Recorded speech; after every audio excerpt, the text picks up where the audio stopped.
Alright, so we're going to test out this new VST called Ghost by X Acoustics. This is not sponsored, so I'm just literally heard a lot of people saying that it's like very similar to Serum.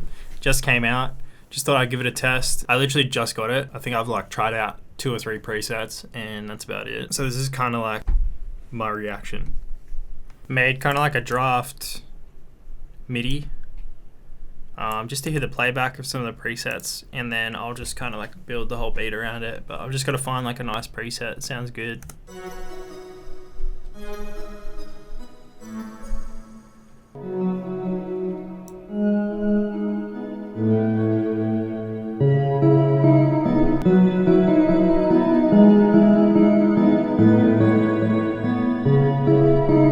Effects.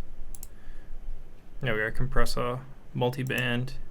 What I'm looking for is I want it to sound more kind of like EDM, and I mean this effects list is pretty similar, like the layout that you get in Serum. You got your effects on the side, they're named a little bit differently. Multi-band compressor, all pretty much the same. My first initial thought is like this looks a little bit more confusing than like Serum's kind of like feels a little more user-friendly, but if you know your way around like audio plugins, then this shouldn't be too hard to work out.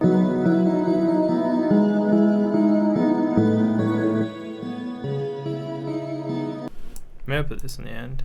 I want like a maybe bit crush. Oh, that's cool. You can add like 2 different types of distortion.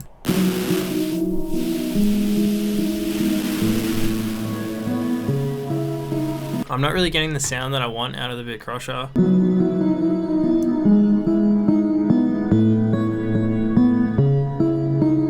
Alright, doesn't sound too bad.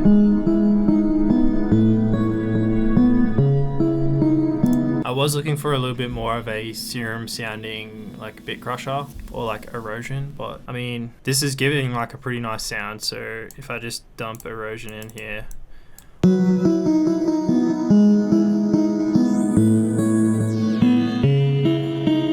The only problem with that being, it means that you have to have the erosion like last in the effects chain, because in Ableton at least you can't put an effect before an instrument. So yeah, this has to be at the end, but it's doable definitely. Let me know in the comments like if I'm doing something wrong.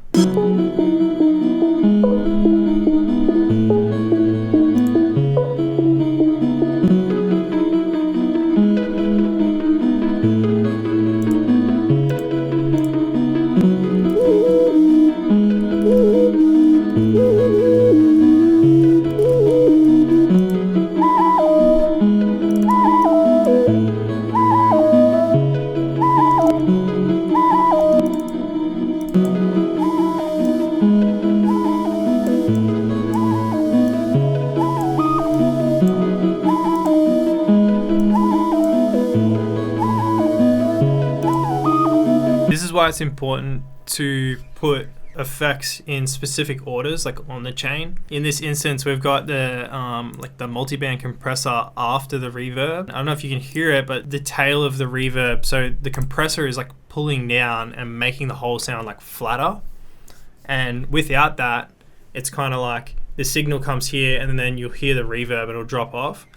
But when you run a compressor in, what it will do is it'll bring the levels like more relative to each other.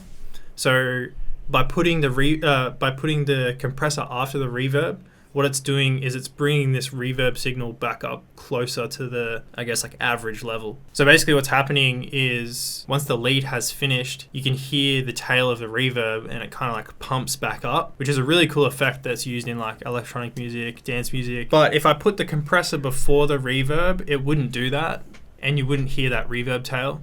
It's kind of like dramatized, I guess.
think it's got some good like presets and stuff that you can like tweak fairly easily, but it's definitely a little bit more tedious, like the interface, than Serum is. Serum's like super user friendly, and obviously like has a crazy amount of banks, like everyone uses that. So I think Serum's got that on it, but they're both extremely, like, I mean, look at this. I don't know what you call this tab, the Matrix tab or whatever. It looks the same as Serum. So yeah, I guess it is like essentially another Serum with some new like factory presets. There's not a lot of presets, 80 presets in total. I'll probably use it again, but I don't know if it'll be my go-to.